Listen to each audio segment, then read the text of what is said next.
RCN. Le son de la différence. Complètement à l'Est sur RCN, l'invité de la semaine. On se retrouve maintenant dans la deuxième partie de cette émission, donc avec notre invité de la semaine, Maxime, le gérant d'Épicure. Bonjour. Comment vas-tu ? Ça va, merci, et toi ? Ça va très bien, merci. Alors, est-ce que tu peux te présenter un peu ton parcours, ce que tu fais dans la vie, nous dire qui t'es ? Oui, alors donc moi c'est Maxime. Je suis le gérant aujourd'hui de l'entreprise Épicure, un des deux gérants. Loïc n'a pas pu être là aujourd'hui avec moi. On est producteur de rhum arrangé, artisanaux, lorrain, à base de fruits, légumes, épices, fleurs et le tout sucré au miel lorrain. Ok. Est-ce que tu peux nous en dire plus par rapport à ça ? Comment ça, vous faites des rhums aux légumes ? Ouais.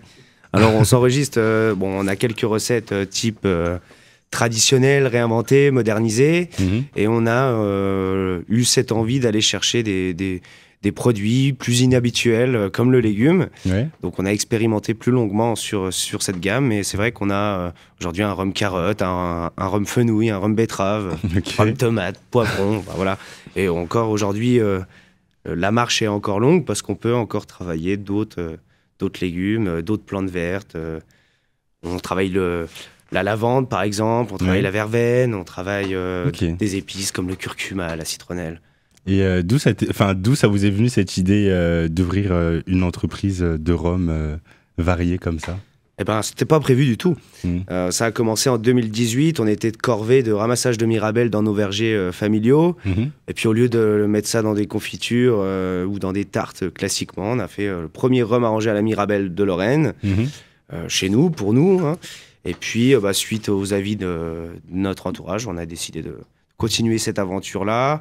Et puis on a grandi un peu plus chaque jour, et puis on a décidé après d'encadrer les choses dans l'entreprise, quoi. Et du coup, c'est une entreprise familiale ou une entreprise que vous gérez entre collègues comme ça ? Non, c'est une entreprise complètement familiale. Je travaille avec mon cousin.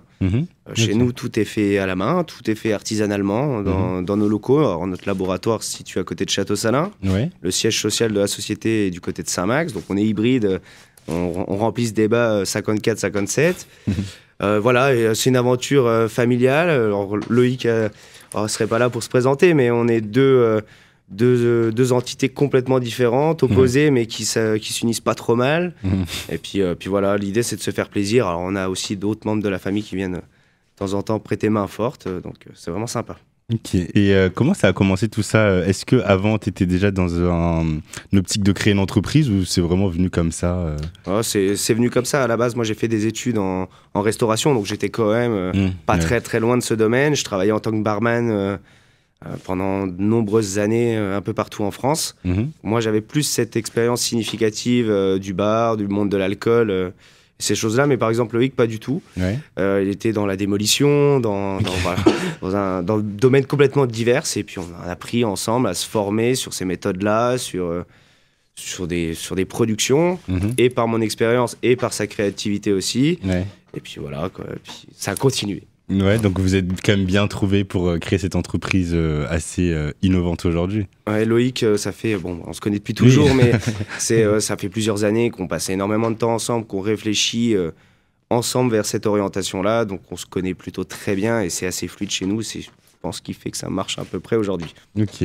Et comment, là, vous créez des rhums aux légumes.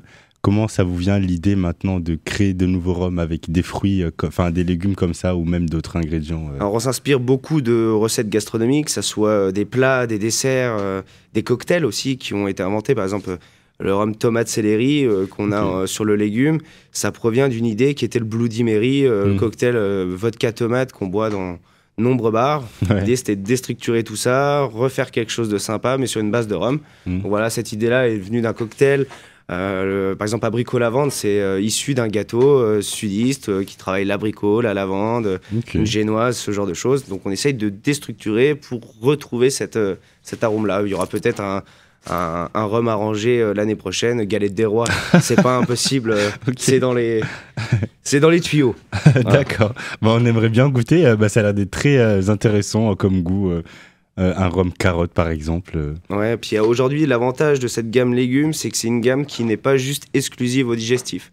On peut le consommer de l'apéro jusqu'au Dijon, on aime bien dire, en passant par le plat. On travaille déjà avec des restaurants qui associent plat et alcool, rhum, en pré-shot de plat pour préparer le palais à recevoir des arômes gustatifs que eux préparent dans leur assiette. Et du coup, t'as dit légumes et t'as dit quoi d'autre? Alors on a fruits, fleurs, on a abricot, lavande, nectarine, verveine, on a la gamme épices, plus spicy, comme curcuma, citronnelle, on est déjà sur des degrés un peu plus forts, plus exotiques. Enfin, c'est un peu particulier, le curcuma frais à goûter.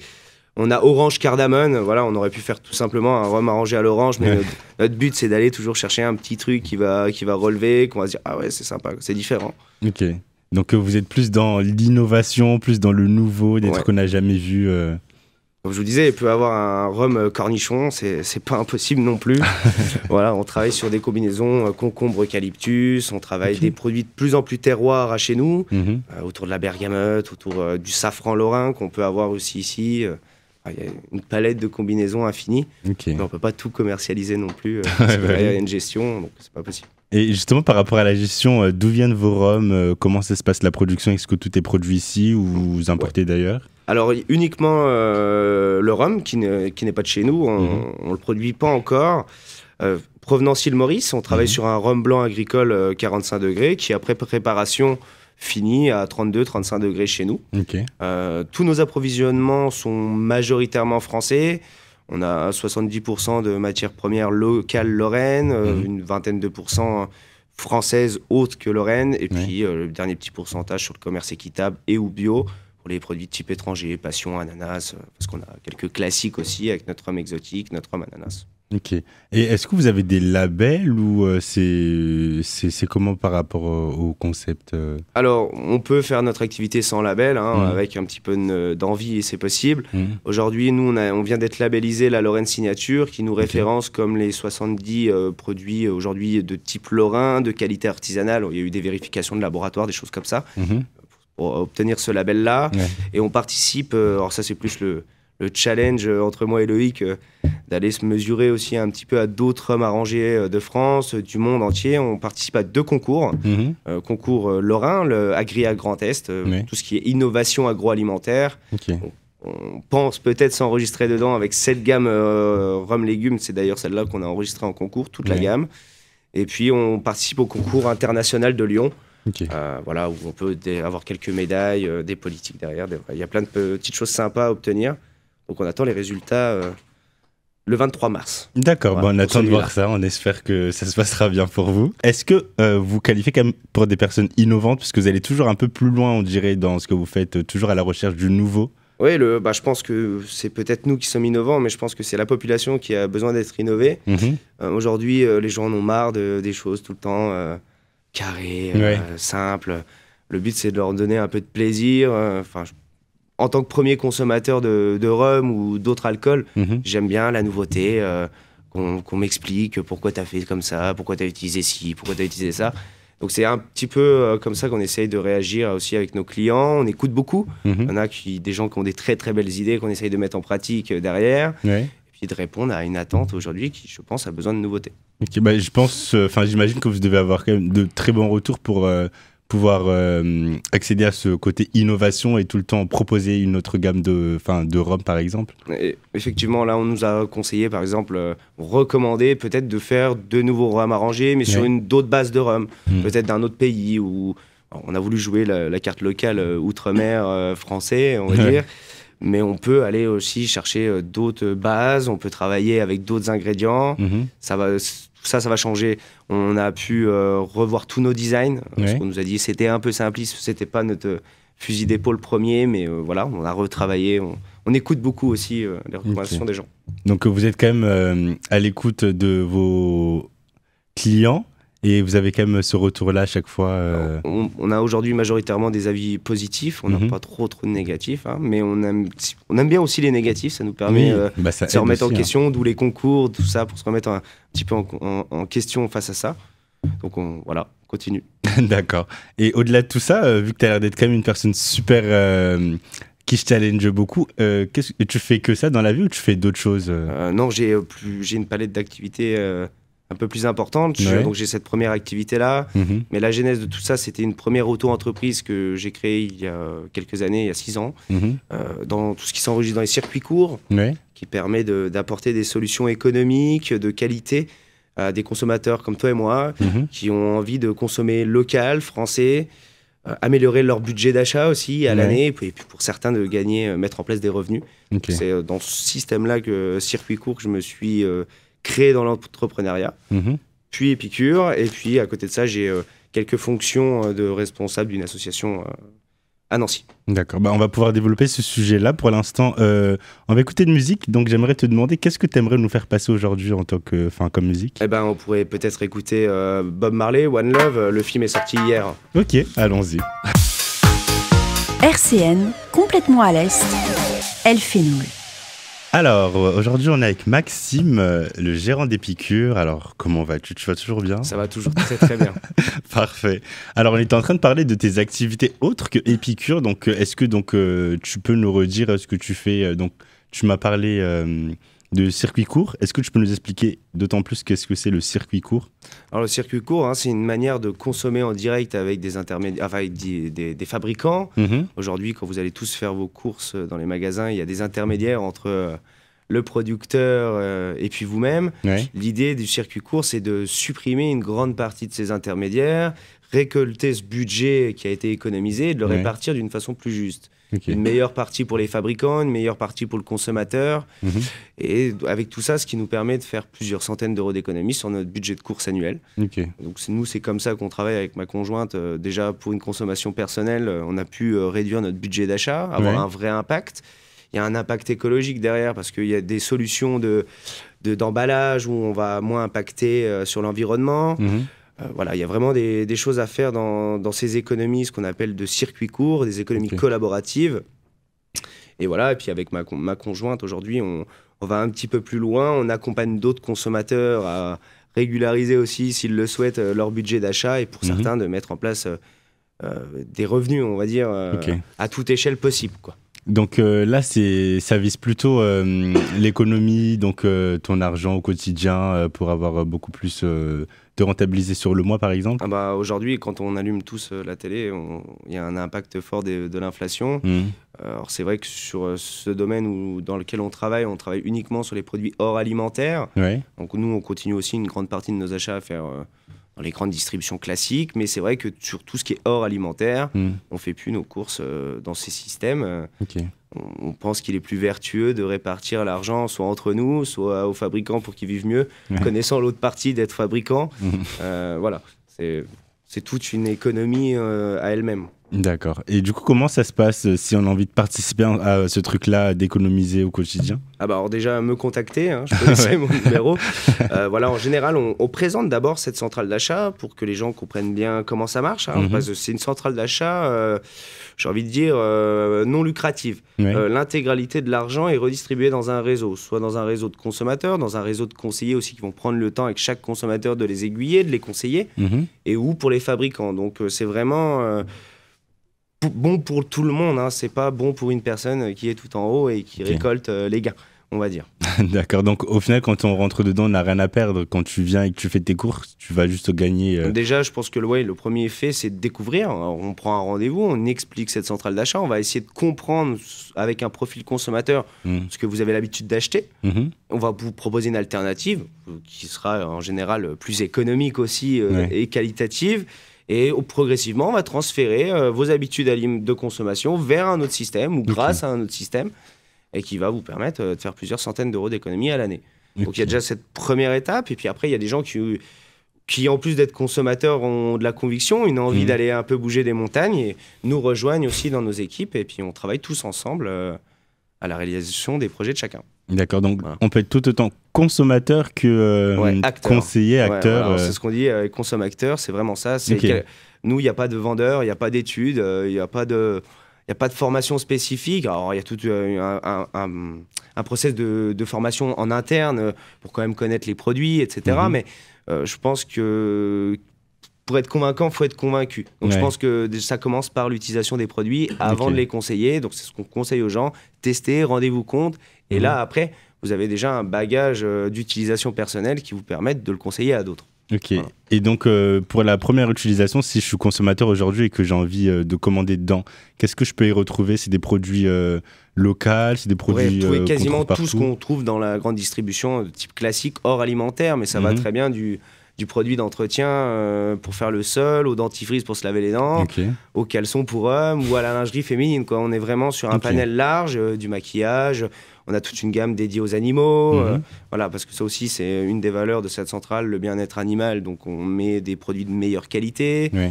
Enfin, tout est 100% ou 95% majoritairement français. Ok. Et quand ça ne l'est pas, c'est européen. On travaille avec l'Allemagne un petit peu sur des bases de produits.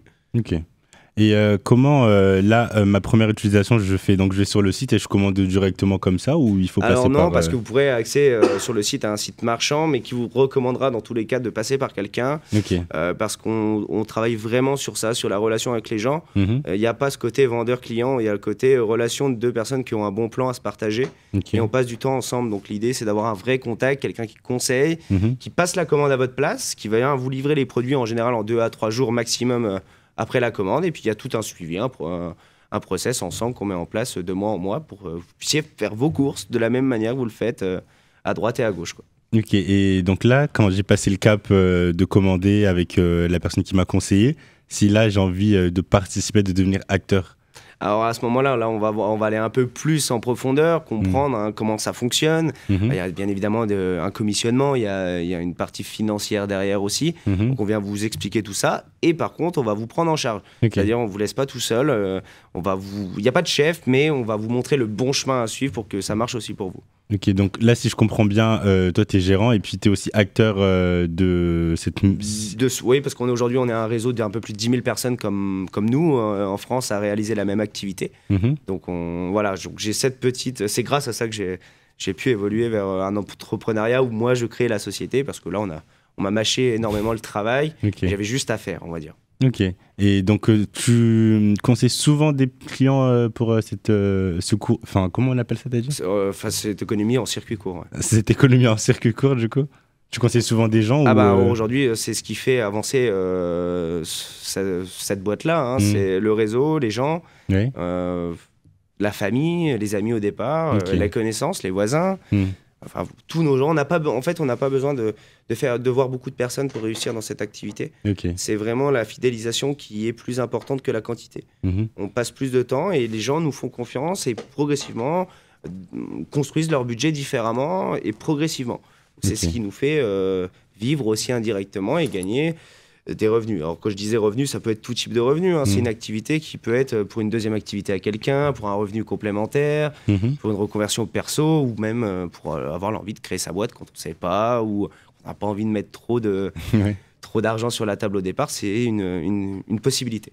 Et du coup, comment tu gagnes de l'argent en étant acteur Alors, je parlais tout à l'heure des marges, des intermédiaires. Il y a une part de ces marges qui sont récupérées dans les intermédiaires, qui sont redistribuées aux conseillers, parce qu'on appelle ça des consommateurs ou des conseillers, qui voilà, on les rémunère pour leur travail. Voilà, sauf qu'on a simplifié les intermédiaires et il y a en gros 3 parts. Il y a une part aussi qui va aux associations, parce qu'on travaille avec l'Enfance Bleue, pour l'enfance maltraitée, etc., autour de cette association. Ok. Et donc, comment ça s'appelle si on a envie d'aller regarder un peu Alors, c'est Akeo. Akeo. Voilà. Comment ça s'écrit? AKEO. AKEO. Mais vous allez tomber uniquement sur le site marchand, mais ça peut vous donner déjà une image du produit, avec des valeurs environnementales, bio, il y a toutes des gammes.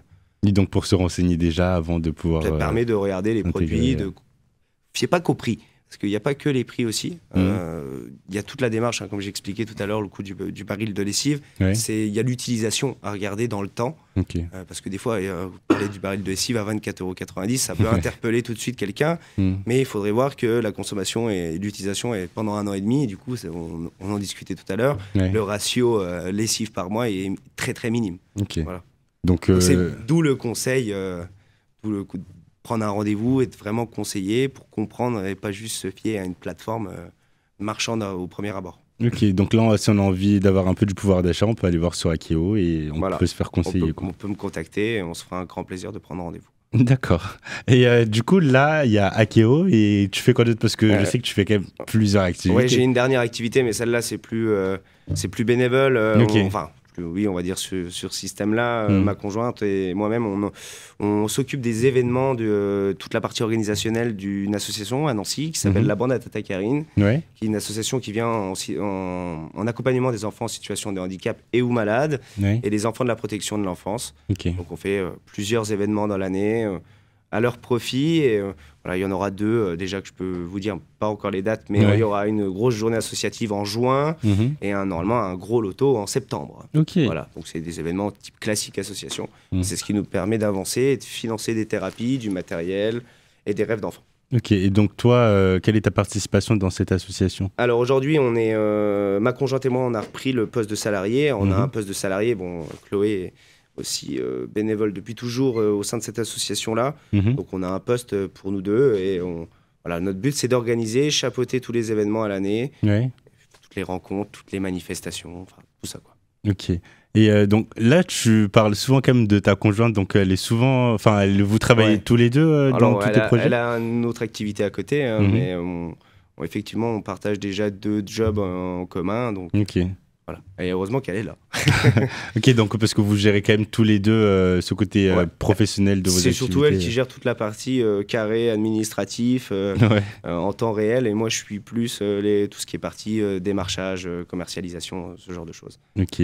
Et dans tout ce que tu fais, si on peut se permettre de rentrer dans un côté assez personnel, Ouais. comment t'allies ton côté personnel justement et ton côté professionnel tous les jours, vu que tu gères quand même beaucoup de choses? Eh ben ouais, on est sur la même réponse. C'est grâce à elle et grâce à l'organisation. Mhm. Aujourd'hui, c'est vrai qu'on a un planning très très serré, Mhm. mais bon, c'est des plages dans des cases et puis on continue et on n'est pas plus désorienté Ouais. par l'activité ou par le nombre d'heures ou par tout ça. Ok. Ou quand on est, c'est à peu près, c'est pas tout flou. Je pense Ouais. que quand c'est tout flou, on va un peu à droite, à gauche, Mhm. pas trop chez nous. Donc voilà. Donc vous avez quand même une bonne On a organisation une par bonne rapport organisation, à votre professionnel Vie et votre... pro et vie privée. Mais c'est vrai que des Ok. fois, bon, le pro prend toujours une belle place, donc Mhm. on est souvent quand même au travail, quoi. Ok. Par rapport à tes projets d'avenir, qu'est-ce qu'on peut s'attendre pour toi? Eh ben, plein de choses. Ouais.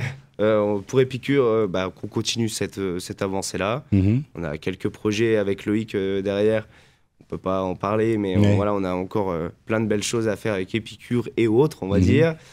Et puis, bon, pour l'association, continuer toujours à aller plus loin pour les enfants. Mhm. On appelle à la manifestation de tout le monde. On a besoin de bénévoles en Ok. plus encore tous les jours. Mhm. Et il n'y a pas de 1 heure, 2 heures. Toute aide est la bienvenue. Ok. Voilà. Et Bah, beaucoup c'est de quand même- projets associatifs. C'est quand même super intéressant de se dire que tu as quand même un parcours professionnel chargé, on va dire, et tu prends quand même le temps d'avoir ce côté association, bénévole. Je pense que quand on fait un peu d'entrepreneuriat, c'est pas trop mal d'avoir un Mhm. peu d'association et de pas penser qu'à soi tout le temps, Ouais. à ses propres intérêts. Ok. Et je pense que c'est ça qui maintient l'équilibre Mhm. entre la personne qu'on peut être ou devenir, on va dire. Ok. Donc, toi, qu'est-ce que ça te fait au quotidien de pouvoir être dans cette association? C'est top, hein. C'est vraiment top quand vous voyez des enfants qui pourtant la vie est pas très simple, Mhm. arrivent avec des sourires plus que des personnes qui n'ont aucun problème. Mhm. Parfois, voilà, on sait pourquoi on le fait. Il n'y a pas, même pas besoin d'un merci, hein. Je pense que ça Ouais. se voit sur les enfants, un sourire, c'est plus important que tout. Voilà. C'est aussi pour ça parce que si on le fait pas, personne ne le fera. C'est ça. Partie de la jeune génération, donc si nous on met pas un pied aussi dedans, ça Mhm. va être de plus en plus compliqué. D'ailleurs, s'il y a des personnes qui nous écoutent et qui souhaitent devenir bénévoles, comment ça se passe? C'est très simple. Vous pouvez aller sur le site www.labandeatatakarine.fr. Mhm. Il y a toute une tout un site internet qui vous explique nos actions précédentes, les actions qui vont arriver. Mhm. Voilà, vous pouvez aussi envoyer des dossiers de demande, hein, Oui. d'accompagnement. On étudie tous les dossiers dans un petit comité, hein. On finance ce qu'on peut aussi financer. Ouais. C'est pour ça, voilà, vous pouvez nous rejoindre. C'est assez simple. Ou directement au Ok. cabinet 29 boulevard d'Austrasie, au cabinet de Karine Muller et de Nadir Fenech, qui sont présidentes et vice-présidents de l'association. Ok. Et si là, par exemple, il y a une personne qui intègre en tant que bénévole, quel est son rôle, qu'est-ce qu'elle va pouvoir faire? Alors ça, on va l'établir avec la personne selon ses disponibilités, son Mhm. temps. Aujourd'hui, on a une organisation qui permet d'annoncer les événements à l'avance. Ouais. Donc on va demander déjà une participation s'ils le souhaitent, on va dire manuelle, un coup de main. Ouais. Ça peut être des participations financières, peut-être pour les gens qui ont moins de temps, pour les gens qui ont des entreprises, c'est peut-être aussi un moyen de faire des dons, d'y aller. Hein. On peut parler des choses comme elles doivent l'être. Voilà, il y a plusieurs moyens de nous aider aujourd'hui. Il n'y a pas qu'un aspect financier. Ça peut être en venant nous aider sur les collectes de jouets, sur les collectes d'hygiène. Voilà, en mettant un petit peu sa pierre à l'édifice. Il n'y a pas de standard, tu dois faire ci ou tu dois faire ça. Okay. C'est au gré de chacun. D'accord. Bah, nous arrivons bientôt à la fin de cette émission. Est-ce que tu as un dernier mot à nous dire ou un dernier message à nous faire passer? Merci. De rien. De rien. Bref écho. Donc, merci de votre invitation et puis au plaisir. Au plaisir. Bah, merci beaucoup. Bah, c'était un plaisir de t'avoir ici. Surtout que, franchement, tu as un parcours quand même super intéressant. Tu es quand même beaucoup dans tes projets pro. Et tu as ce côté-là aussi avec la bande Atata où il y a un peu un côté humain. Enfin, j'ai pas envie de dire que... Parce qu'il y a souvent des gens qui sont haut placés ou qui font beaucoup de trucs, ils n'ont pas ce temps-là. Et donc, ce retour-là pour se poser un peu et être un peu avec les autres. Et toi, tu le fais et merci à toi aussi de pouvoir faire ce genre d'activité. C'est très intéressant quand même. C'est gentil, merci. De rien. Je te remercie d'avoir été là et puis on se retrouve la semaine prochaine pour Complètement à l'Est.